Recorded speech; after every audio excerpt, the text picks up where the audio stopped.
नमस्ते दोस्तों, कैसे हैं आप सब लोग। आई होप आप सब लोग ठीक होंगे, स्वस्थ होंगे। तो मैं भी ठीक हूँ। स्वागत है आपका हमारे चैनल हमारी दुनिया में। तो आज है नवरात्रि का तीसरा दिन। तो मैं भी करने जा रही थी पूजा, और आज भी है गणगौर। तो सभी को हैप्पी गणगौर। तो किस किस के यहाँ गणगौर की पूजा होती है मुझे कमेंट करके ज़रूर बताएं। तो मैं जा रही थी पूजा करने गणगौर की, और देवी की पूजा करूँगी अभी। तो मैं पूजा कर लेते हैं, मिलती हूँ आपसे पूजा करते हुए भी, और पूजा करने के बाद तो मैं कर लेती हूँ फटाफट से पूजा की तैयारी। तो ज़्यादा कुछ मैं नहीं करती हूँ, सिंपल सी पूजा करती हूँ। पहले तो जैसे गुना वगैरह या मीठी पूड़ी ये सब चीज़ें बनाते थे, बट अब यहाँ कोई है नहीं देने वाला। गाय भी पता नहीं कहाँ रहती हैं, मतलब आसपास मुझे यहाँ कहीं नहीं पता कि यहाँ पर गाय है। तो सिंपल सी मैं बताशे रख के पूजा कर लेती हूँ। आपके पास जो है जैसे मीठे लड्डू हैं वो रख सकते हैं, या फिर जो भी है तो उसी तरीके से मैं पूजा कर लेती हूँ। तो चलिए फटाफट से मैं कर लेती हूँ पूजा। मिलती हूँ आपसे पूजा करने के बाद या फिर पूजा करते हुए। चलिए कर लेते हैं गणगौर की तैयारी। तो सबसे पहले मैं यहाँ बना लूँगी चौक। तो यहाँ मैंने हल्दी और थोड़ा सा पानी लेकर इसको लीप दिया। वैसे तो बोलते हैं कि गाय के गोबर से लीपना बहुत ज़्यादा अच्छा माना जाता है, पर मेरे आसपास कहीं गाय नहीं है, तो इसलिए मैं हल्दी से इसको लीप के उसके ऊपर बना देती हूँ चौक। तो ये मैं आटे से बना रही हूँ चौक। उसके ऊपर हम पटा रख देंगे, और पटे के ऊपर हम जो हमने गौरी गौरा बनाए हैं उसको रख देते हैं। वैसे तो मार्केट में अब इजीली मिल जाते हैं गौरा गौरी, बट मैं बाहर नहीं जा रही थी और मुझे पता भी नहीं कि यहाँ कहाँ मिलते हैं, तो इसलिए। और फिर अगर नीचे भी मिल रहे होते, मतलब मार्केट में मिल भी रहे होते, तो मैंने जोत जला रखी थी। तो जब जोत जलती है तो आप जोत को अकेला छोड़ के नहीं जाते, इसलिए फिर मैं नीचे नहीं गई थी। तो मैंने घर में ही मिट्टी से गौरी गौरा बना ली है। तो इस तरीके से मैंने यहाँ छोटे मोटे से गौरा गौरी बना लिए हैं, थोड़े से अक्षत रख दिए हैं। तो यहाँ पर मैं जो सुपारी होती है ना, उसके गणेश जी बनाकर वो रख दूँगी। और यहाँ मैंने गौरी गौरा को इस तरीके से कपड़ा से उड़ा दिया, मतलब उनको कपड़ा चढ़ा दिया है। तो मतलब कपड़ा कोई भी चढ़ा सकते हैं, बट पूरा होना चाहिए। और जो ईसर जी हैं उनके ऊपर मैंने कलावे से कलावा उड़ा दिया है, क्योंकि वाइट कपड़ा उड़ाया जाता है, बट वाइट कपड़ा मेरे पास नहीं है। तो ऐसा नहीं कि आपके पास हर चीज़ हो, और मतलब जितना मुझे पता है, जैसे मैंने देखा है, मैं उसी तरीके से पूजा करती हूँ। और बस अच्छे मन से करो, सारी पूजा स्वीकार हो जाती है। मन में भाव अच्छे रखो, सच्चे दिल से करो, तो सारी पूजा स्वीकार हो जाती है। तो यहाँ मैंने मतलब जो श्रृंगार हम करते हैं वही श्रृंगार हम गौरी गौरा जी को करते हैं, जैसे चूड़ी पहनाना, सिंदूर लगाना, बिंदी, और महावर जो आलता हम बोलते हैं वो, मेहंदी, ये सारी चीज़ें। तो बस मैं वही कर रही थी। उसके बाद मैं काजल लगा दूँगी। तो इसी तरीके से मैं करती हूँ गणगौर की पूजा। आप लोग किस तरीके से करते हैं मुझे कमेंट करके बताएं। तो ये करने के बाद हम जो भी आपने जैसे बायना निकाला है, वैसे तो इसमें गुना वगैरह बनते हैं, बट जैसे कि मतलब कुछ 16 गुना आप अपनी जो चीज़ बनाते हैं, जैसे गुना ही बनाए सपोज़ करो, तो 16 आप अपनी गोद में रखोगे, 16 आप बायना निकाल के रख दोगे, और 16 हो जाएंगे गौरी जी के। जो आप अपनी गोद में रखते हैं वो आपको खुद खाने होते हैं। तो मेरे 9 दिन के फास्ट चल रहे हैं, तो इसलिए मैं गुना, मतलब आटे के बनते हैं तो वो खा नहीं सकते थे। और मतलब जो बायना निकाल के रखते हैं उसको सासू जी या किसी मान पक्ष वाले को देते हैं। तो मम्मी जी भी यहाँ नहीं थी, और मेरा भी इतनी जल्दी चक्कर नहीं लग रहा था, तो वो ख़राब हो जाते। और तो इसलिए मैंने बताशे रख लिए हैं बायने में निकाल के। और तो बताशे तो हम व्रत में भी खा लेते हैं। उसके बाद यहाँ मैंने कागज़ ले लिया, इसको प्लेन कागज़ ले लेना है, और इस तरीके से लगा देना। यहाँ पे लगा देंगे कलावा। इसके ऊपर ना हम बिंदियाँ लगाते हैं, जैसे कि हम 5 चीज़ें होती हैं, जैसे हल्दी हो गई, सिंदूर हो गया, मेहंदी हो गई, काजल हो गया, महावर हो गया।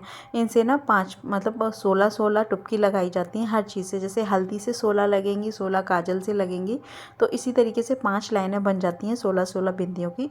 तो ये करके उसके बाद मैं अपनी पूजा कर लूँगी। इसमें कथा वगैरह सुनते हैं।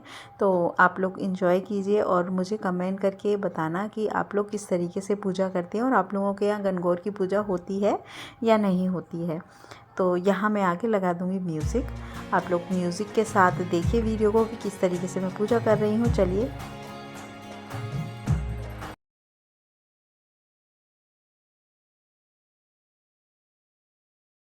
गौर की पूजा मैंने स्टार्ट कर दी है, चौकी वगैरह तैयार कर दिया, बस कथा सुनना रह गया है, और जो छोटी मोटी चीज़ें होती हैं बस वो करना रह गया है। तो जैसे कि मैंने 16-16 बतासे, वैसे तो गुना वगैरह बनाते हैं, बट ना मेरे 9 दिन के फास्ट हैं तो मैं भी नहीं खा सकती, और मम्मी भी यहाँ पे नहीं है, तो मतलब मम्मी या किसी मान पक्ष वाले को जिसको भी देते हैं वो कोई भी नहीं है मेरे पास, और गाय भी नहीं है पास, तो मैं बताशे रख लेती हूँ। बताशे फिर गाय को भिजवा देती हूँ, मतलब जो हमारे यहाँ जो काम करने आते हैं ना उनको ही दे देती हूँ, तो वो ले जाते हैं। तो 16 बताशे मैंने अपनी गोद में रख लिए हैं और के लिए, और 16 ही मतलब जो बायना निकालते हैं उसमें रख दिए हैं।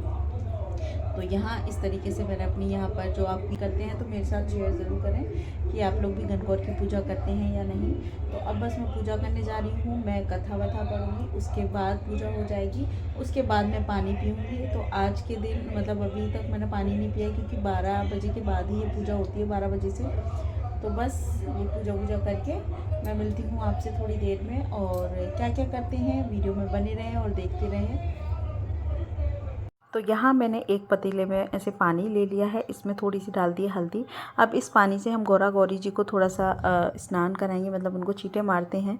उसके बाद पानी, मतलब उनको पानी पिलाया जाता है। उसके बाद अपनी चूड़ी, मतलब जो भी श्रृंगार की चीज़ें होती हैं उनको 16-16 बाल इस तरीके से टच किया जाता है। जैसे चुन्नी हो गई, सिंदूर हो गया, आपकी जो भी श्रृंगार की चीज़ें जो आप श्रृंगार के उस पर पहनते हैं तो उसको किया जाता है। और बस मैं वही कर रही हूँ। तो चलिए, और मैं मिलती हूँ आपसे आगे।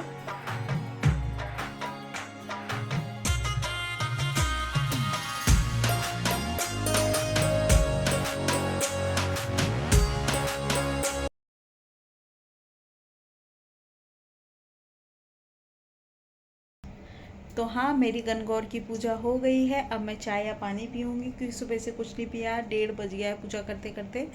तो चलिए, मैं मिलती हूँ आपसे थोड़ी देर में, और थोड़ा बहुत काम भी कर लेती हूँ क्योंकि पूजा में लगी थी तो घर का काम भी थोड़ा सा रह गया। झाड़ू पोछा वगैरह तो सब हो गया, बस थोड़ा किचन को समेटना रह गया है। तो मैं मिलती हूँ आपसे थोड़ी देर में चाय वाय पीने के बाद। तो आज मैंने पहनी है साड़ी, और यहाँ बैठे हैं डुग्गू जो कि देख रहे हैं तारक मेहता का उल्टा चश्मा। और ये चुनरी जो कि मैं पूजा में, हर पूजा में डालती हूँ, तो इसको मैं रख देती हूँ।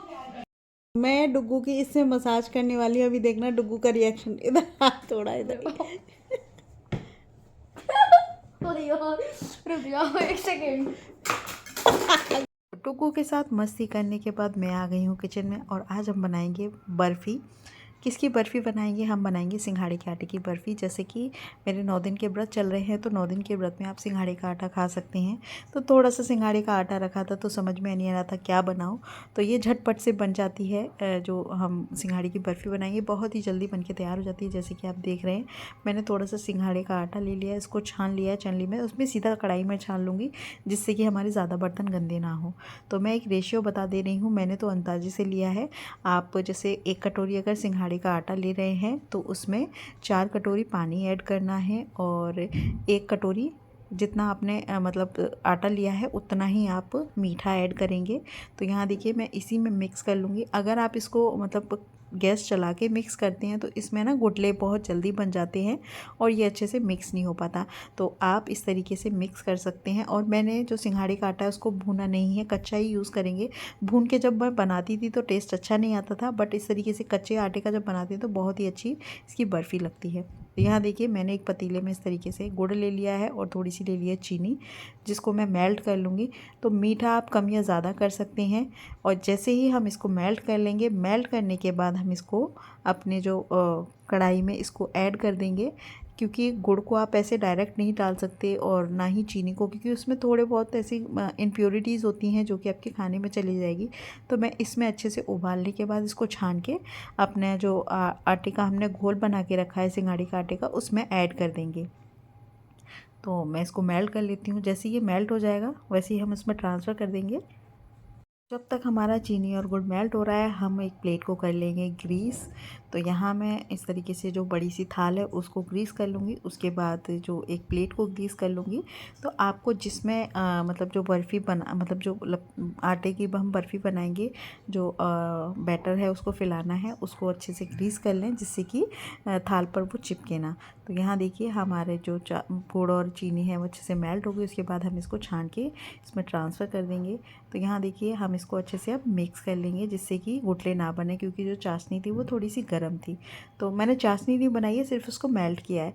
उसके बाद इसको हम रख देंगे गैस के ऊपर और चलाते रहना है, क्योंकि ये बहुत जल्दी से लग जाता है तले में और इसमें बहुत जल्दी लम्स बनने लगते हैं। और ऊपर से डाल देंगे थोड़ा सा घी। तो इस तरीके से आप बनाएंगे ना, बहुत जल्दी झटपट से आपका 10 से 15 मिनट में आपकी जो बर्फ़ी है वो बन के तैयार हो जाती है। मतलब आप बना भी लोगे, उसको सेट भी कर लोगे और कट भी कर लोगे। तो बहुत ही इजी रेसिपी, एक बार ट्राई ज़रूर करें।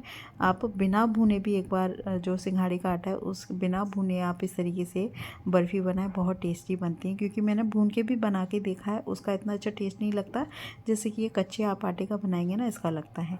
तो यहाँ हम इसको इस तरीके से चलाते हुए मतलब चलाना है। आप देखेंगे बहुत जल्दी जो तले में लगने लगता है, तो चलाते रहना है और थोड़ा ध्यान से करिए, क्योंकि जैसे ही इसमें उबाल आ जाता है ना तो इसमें बबल्स आने लगते हैं और वो एकदम से उछलते हैं जिससे कि आपको लग सकती है।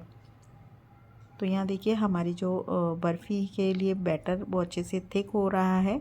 तो जैसे ये थिक होने लगे, ऐसे होने लगे, उसके बाद आप इसको प्लेट में फैला दें और चलाते रहना है साथ के साथ। जो हमने इसमें घी डाला था ना, वो देखिए ऊपर कितना अच्छी से कलर आ गया है, बहुत ही शाइनी सा कलर आ गया है इसमें। उसके बाद ये देखिए हम इसमें इस तरीके से फैला देंगे।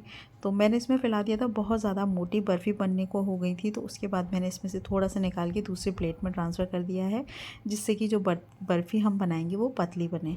बट क्या होता है ना, आप अपने अकॉर्डिंग इसको कट कर सकते हैं, मैंने थोड़ा बड़ा बड़ा कट किया है। तो ये देखिए इसको 5 मिनट के लिए आपको रखना है। जैसे ही ये हल्का सा ठंडा हो जाए ना, पंखे के नीचे रख दें, ठंडा हो जाए, उसके बाद आप इसको कट कर लें। ऊपर से थोड़ा सा घी और लगा दें और इस तरीके से फैला दें, जो आपके ऊपर की सतह एकदम से चिकनी हो जाए। अब देखिए अब इसको कट कर लेंगे। शेप्स आप अपने ऊपर डिपेंड करता है, लिया है। हमारी देखिए बर्फ़ी बहुत ही अच्छे से सेट हो गई हैं। तो इस तरीके से आप 10 से 15 मिनट के अंदर ही आप अपनी जो सिंघाड़े के आटे की बर्फ़ी है बना के तैयार कर सकते हैं और व्रत में इसको खा सकते हैं या नॉर्मल भी खा सकते हैं। खाने में बहुत अच्छी लगती है। आप चाहे तो इसके ड्राई फ्रूट्स भी ऐड कर सकते हैं। मैं इसको ऐसे ही सिंपल बना रही हूँ क्योंकि ये दही के साथ, दूध के साथ बहुत अच्छी लगती है। तो अगर ये वाली रेसिपी आपको अच्छी लगी हो तो लाइक ज़रूर करें और शेयर करें। कमेंट करके ज़रूर बताएं कि ये रेसिपी कैसी लगी है। चलिए मैं करती हूँ यहाँ इस वीडियो का एंड। अगर ये वाला ब्लॉग आपको अच्छा लगा हो तो लाइक कीजिएगा, चैनल पर नहीं है तो सब्सक्राइब ज़रूर कीजिएगा, बेल आइकन को प्रेस कर देना जिससे कि आने वाली वीडियो की नोटिफिकेशन आपको मिलती रहे। मैं मिलती हूँ आपसे नेक्स्ट वीडियो, नेक्स्ट ब्लॉग में। तब तक के लिए अपना ध्यान रखें, अपनों का ध्यान रखें। Thanks for watching, bye bye.